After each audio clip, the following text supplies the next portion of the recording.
Halo Gunawan dan Gunarwati sekalian, ketemu lagi ya di channel saya Gunar Os. Dan ya, kita ketemu lagi di segmen Sepekan Arsenal ya. Segmen dimana saya merangkum berita-berita Arsenal sama sepekan terakhir. Jadi teman-teman harapannya bisa update nih dengan berita-berita Arsenal tanpa harus cari beritanya ke sana kemari ya. Seperti biasa, sumber-sumber beritanya ada di bagian deskripsi video ya. Dan untuk teman-teman yang ingin lompat beritanya, mau lihat berita yang mana, bisa lihat di sini ada chapternya ya. Jadi nanti bisa dipilih langsung chapter yang mana, berita yang mana yang teman-teman ingin lihat. Oke ya.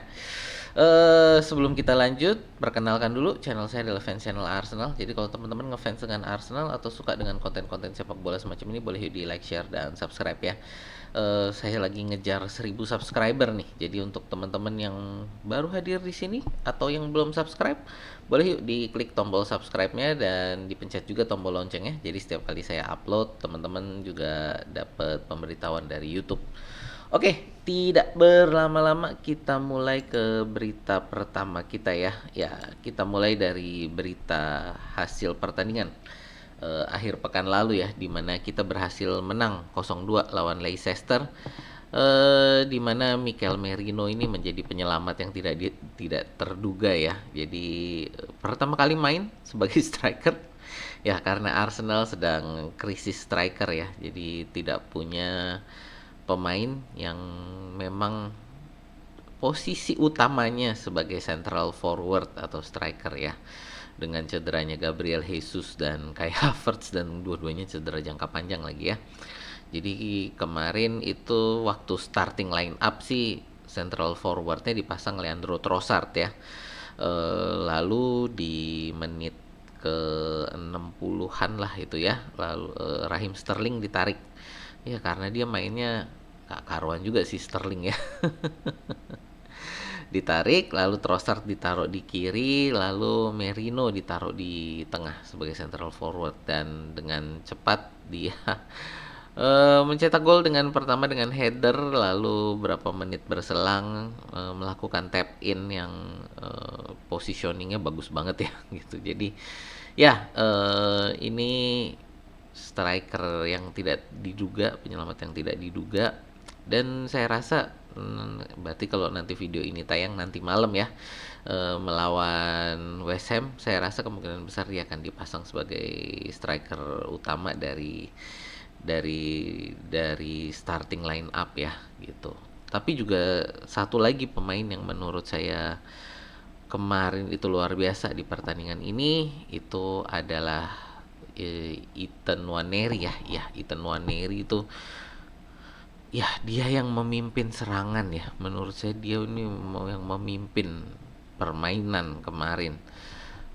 Anak muda yang luar biasa, dan ini saya akan bikin video tentang Nwaneri. Kenapa? Karena dia akan bikin masalah bagi Arsenal. Masalah yang bagus, bukan masalah yang jelek. Jadi masalah positif, bukan masalah negatif. Nanti kita akan bahas ini ya di video tersendiri ini, Ethan Nwaneri gitu ya.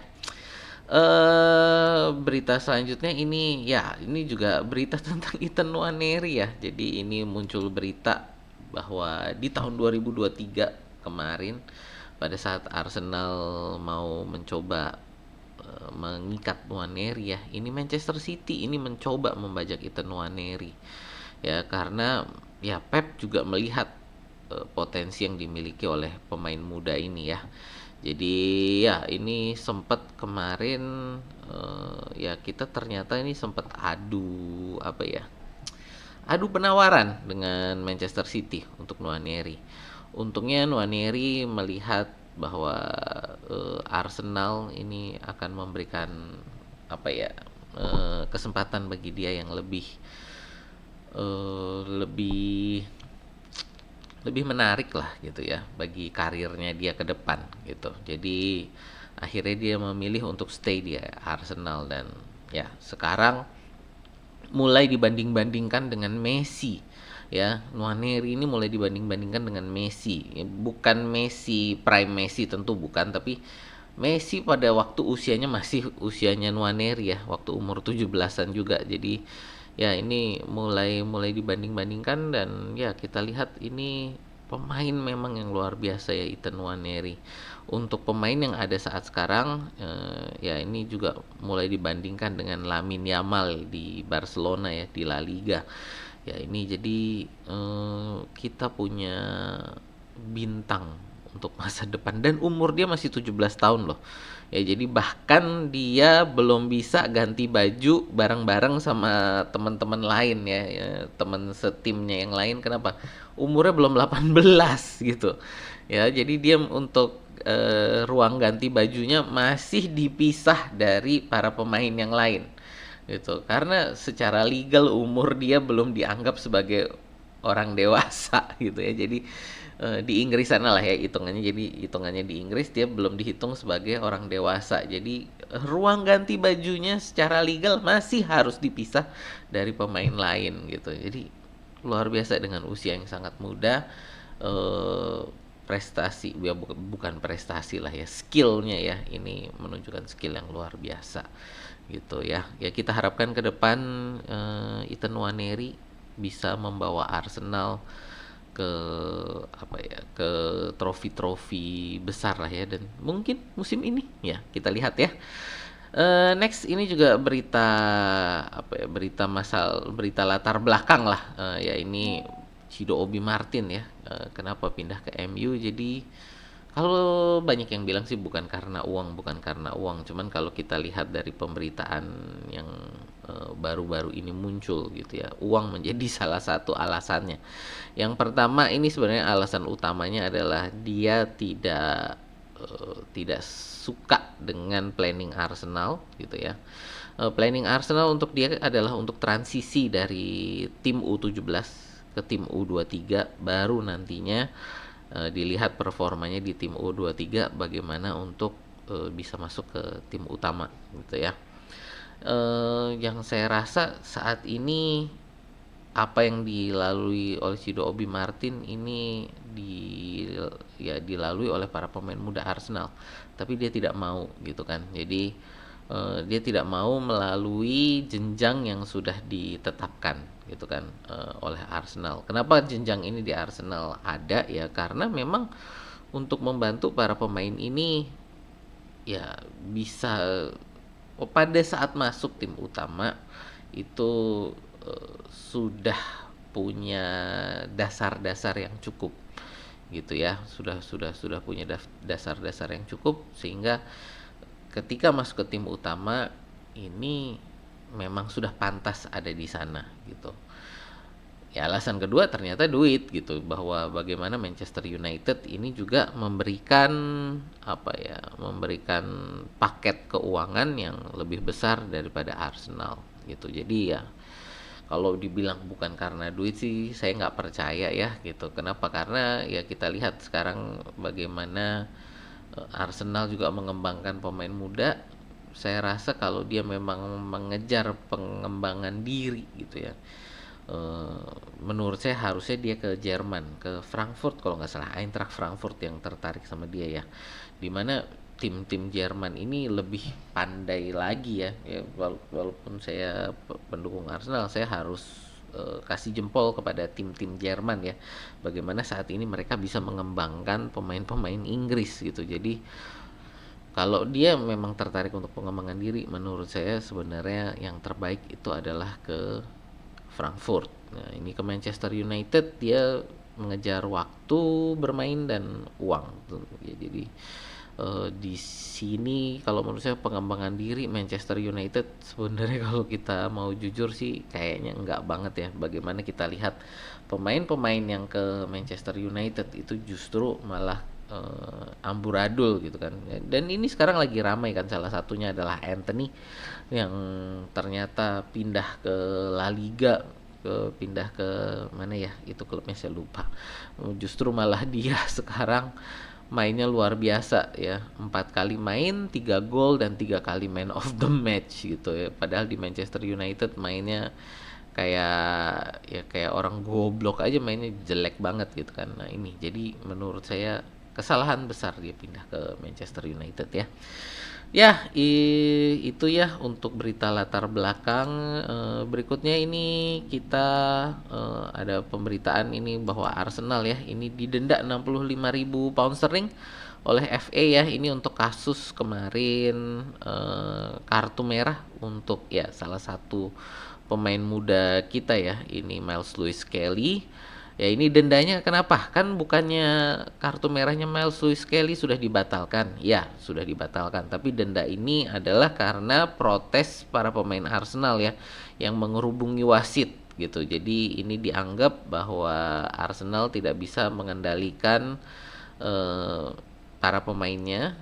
Ini dianggap sebagai intimidasi kepada wasit gitu ya. Ya sebenarnya sih kalau kita lihat ya cukup masuk akal kenapa para pemain Arsenal ini menghubungi Michael Oliver ya. Dia memang punya rekor yang tidak baik terhadap pertandingan yang melibatkan Arsenal. Kedua, Miles Lewis Kelly ini dengan cepat ini menjadi pemain favorit ya di Arsenal.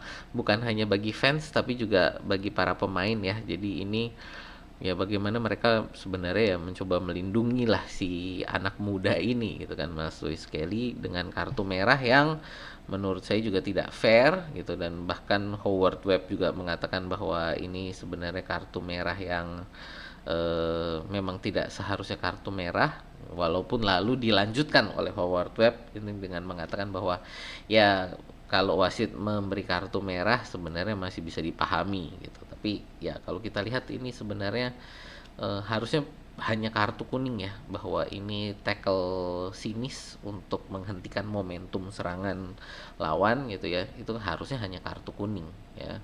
Tapi diberikan oleh kartu merah oleh Howard Webb ya walaupun sudah diperiksa oleh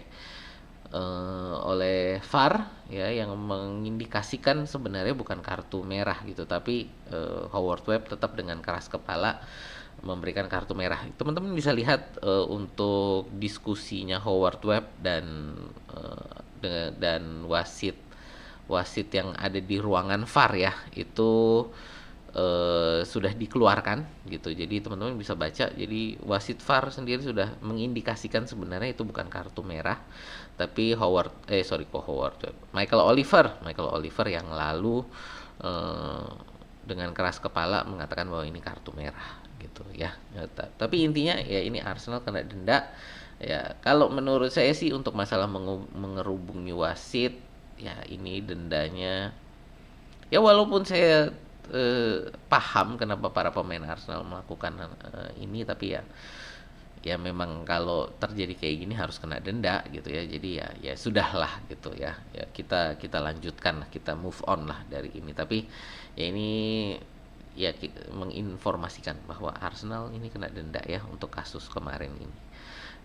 Next ini untuk berita selanjutnya ini adalah bagaimana ya ini ada 3 pemain Arsenal minggu ini semuanya melakukan operasi secara berturut-turut ya.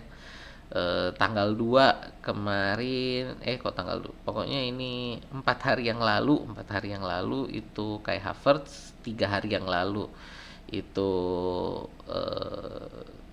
Tomiyasu lalu kemarin ini Reiss Nelson. Jadi Reiss Nelson walaupun ya ini kan masih dipinjamkan ya, tapi secara realnya dia masih pemain Arsenal ya Reiss Nelson. Jadi ini tiga-tiganya secara berturut-turut memposting video pasca operasi ya. Ini yang ya operasi ya walaupun operasi yang sukses cuman ini menunjukkan bagaimana ya ini para pemain Arsenal saat ini lagi dirundung masalah cedera ya. Jadi ini ya semoga sih lekas sembuh ya intinya. Jadi ini dan operasinya juga kemarin ketiganya berjalan sukses. Jadi ya selamat atas operasinya yang sukses. Segera sembuh ya agar bisa segera bermain gitu kan. Terutama ini untuk Havertz dan Tomiyasu ya. Karena ini pemain yang penting juga bagi Arsenal kedua pemain ini. Untuk Reiss Nelson juga semoga lekas sembuh ya supaya bisa bermain lagi di Fulham dan ya karirnya biar bisa segera melejit lah gitu ya walaupun mungkin bukan di Arsenal gitu. Oke, next untuk berita selanjutnya. Ya, ini untuk Arsenal ya, ini sudah mengeluarkan mengeluarkan laporan keuangannya yang resmi yang kemarin dilaporkan ke FA ya untuk PSR musim ini gitu kan. Jadi Arsenal kemarin saya sempat ada video ya ini tentang keuangan Arsenal. Ternyata saya salah nih ya untuk keuangan Arsenal musim 23-24 itu ternyata ya karena itu kemarin berdasarkan data keuangan yang perkiraan gitu kan. Jadi perkiraannya kita laba 40 juta pound sterling, ternyata ini masih rugi ya, rugi 17,7 pound sterling gitu kan. Teman-teman bisa lihat laporan keuangannya nggak terlalu komplit sih ya, sekali lagi karena ini memang laporan keuangan ini Arsenal tidak punya kewajiban untuk mengeluarkan yang komplit. Tapi teman-teman bisa lihat di arsenal.com dan seperti saya bilang ya di sana di sumber berita ya, di sumber berita teman-teman bisa ke arsenal.com untuk melihat laporan keuangan Arsenal. Ini ya tadi kita rugi 17,7 pound sterling. Tapi ini merupakan satu perbaikan di mana musim sebelumnya kita kerugiannya ini adalah 50, sekian juta pound sterling gitu kan. Nah, ini ya walaupun memang penghasilan Arsenal meningkat secara drastis, kerugian ini terutama adalah dari gaji ya. Gaji Arsenal yang naik 40% lebih gitu ya, hampir 50% kenaikan untuk tagihan gaji lah ya. Jadi untuk tagihan gaji pemain ini naik 40%. Kita akan bahas juga ya, ini nanti kita akan bikin video tersendiri untuk laporan keuangan Arsenal gitu. Ya karena kita juga harus tahu kan ya kesehatan keuangan klub kita gitu ya. Ya ini jadi silakan teman-teman lihat laporan keuangan Arsenal di arsenal.com ya. Oke, berikutnya ini ini juga untuk masalah masih ada gosip pemain ya. Jadi karena jendela transfer memang sudah ditutup, tapi kita sebenarnya masih boleh merekrut pemain yang free agent gitu ya. Jadi ini ada perkembangan baru di mana Roberto Firmino ya ini meminta terminasi kontrak dengan Al Ahly. Jadi dia mau minta pemutusan hubungan kontraknya ya dengan Al Ahly, dan ini Arsenal sedang memantau kondisinya katanya gitu ya. Karena ya kita butuh pemain depan gitu kan ya. Seminimal-minimalnya untuk rotasi atau untuk ya memang bermain di depan yang memang benar-benar pemain depan gitu kan. Saya sendiri juga sebenarnya harusnya ini dilakukan sebelum Havertz cedera ya, tapi ya apa mau dikata ini Havertz sudah cedera. Nah ini jadi sekarang lagi dipantau ini untuk kondisinya Roberto Firmino. Katanya mau nggak dia ke Arsenal, kan dia juga salah satu pemain, apakah legendaris di Liverpool saya kurang tahu ya, tapi ya salah satu pemain yang cukup berpengaruh di Liverpool sebelumnya gitu. Jadi apakah dia mau ke Arsenal gitu ya, kita lihatlah ya ini perkembangannya, gosipnya bagaimana. Ya ini posisinya masih gosip karena ya ini belum berita yang belum berita yang keluar dari sumber yang valid sih kalau menurut saya. Jadi intinya masih gosip-gosip aja lah ya. Next ini kemarin sore ya, jadi jam 6 waktu Indonesia Barat, sekitar jam 6 waktu Indonesia Barat, tanggal 21 kemarin, hari Jumat, ini diadakan undian untuk Champions League ya. Jadi untuk menentukan posisi 16 besar, itu pertandingannya bagaimana, urutannya bagaimana, dan juga untuk bracket. Jadi Arsenal besok di Champions League ya, sekitar tanggal 4 atau 5 Maret. Ya untuk leg pertama ini Arsenal akan bertamu ke PSV Eindhoven ya. Jadi Arsenal ketemu PSV, dan ya ini jalur kita kayaknya lumayan berat ya. Ini jadi Champions League kita juga ya dari hasil bracket ya. Ini sebentar kita lihat untuk bracket kita ya. Nah ini untuk bracketnya. Jadi teman-teman lihat ini, saya sudah sesuaikan bracket ini dengan urutan undian juga ya, karena diadakan undian juga untuk semifinal, untuk perempat final dan semifinalnya. Jadi berdasarkan bracket yang ini gitu kan, Arsenal kalau menang melawan PSV, berikutnya nanti akan ketemu antara Atletico atau Real Madrid. Jadi antara Atletico Madrid atau Real Madrid, di mana kita akan bermain home duluan. Jadi ini kita dalam posisi yang tidak menguntungkan. Jadi kalau teman-teman kalau teman-teman paham untuk masalah bracket-bracket gini yang pertandingan 2 leg gitu ya. Sebenarnya lebih diuntungkan adalah kalau bermainnya itu away duluan. Jadi di leg pertama away ya. Jadi lebih menguntungkan untuk bermain leg pertama away. Kenapa lebih menguntungkan leg pertama away? Jadi semisal kalah, lebih bisa memutarbalikan keadaan di leg kedua karena leg kedua di home gitu.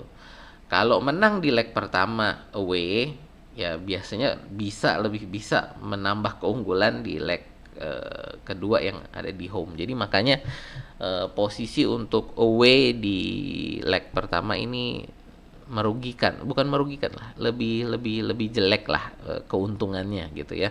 Dan kita kalau menang perempat final itu nanti melawan salah satu tim Madrid, nah nanti kita akan ketemu lagi antara melawan PSG, Aston Villa atau Club Brugge atau Liverpool ya di semifinal. Leg pertama kita home duluan juga gitu. Jadi menurut saya beratnya ini adalah dari hasil undian ini. Kalau kita menang dari PSV ya di perempat final dan semifinal, leg pertama kita ini selalu kita home duluan gitu. Jadi ini cukup berat ya, dan lawannya berat-berat ini ya. Jadi siapapun yang kita ketemu nih ya, kecuali mungkin klub Bruges bisa secara mengejutkan maju sampai ke semifinal ya. Yang saya rasa kayaknya nggak mungkin. Tapi siapa tahu, sepak bola kan bola itu kan bundar. Nggak tahu, mungkin kita ketemu klub Bruges di semifinal, who knows gitu ya. Yang pasti sih ini kalau buat saya ya ini undian yang cukup berat ya bagi Arsenal untuk Champions League musim ini. Tapi ya harus dilakukan gitu kan ya, karena memang kalau udah masuk perempat final itu udah pasti tidak ada lagi lawan mudah. Jadi ya ketemu Atletico atau Real Madrid menurut saya ya cepat atau lambat memang harus ketemu, dan menurut saya ini adalah waktu yang apakah bisa dibilang tepat karena masalah cedera pemain kita ya nggak tahu juga ya, tapi intinya menurut saya ini adalah waktu yang baik untuk kita melihat sebenarnya Arsenal posisinya di Eropa ini udah sampai mana gitu ya. Jadi ya Atletico atau Real Madrid, let's go gitu kan. Ya sudah, kita akan hadapi gitu ya. Yang pasti Arsenal akan mencoba untuk mencari kemenangan. Saya yakin pasti mencoba mencari kemenangan siapapun lawannya gitu ya. Ya itu aja sih teman-teman untuk berita kita di sepekan Arsenal hari ini. Jadi terima kasih untuk teman-teman yang sudah like, share, dan subscribe. Dan untuk teman-teman yang sudah nonton sampai sini, berarti teman-teman suka dengan konten-konten saya ya. Saya sudah meluncurkan membership. Jadi walaupun saya tidak akan menutup konten saya di belakang membership ya. Jadi semua konten saya, semua video saya akan berikan secara gratis kepada teman-teman. Live saya juga tidak saya tutupi di belakang membership. Jadi semua teman-teman bisa nonton live atau video-video saya tanpa harus ikut membership.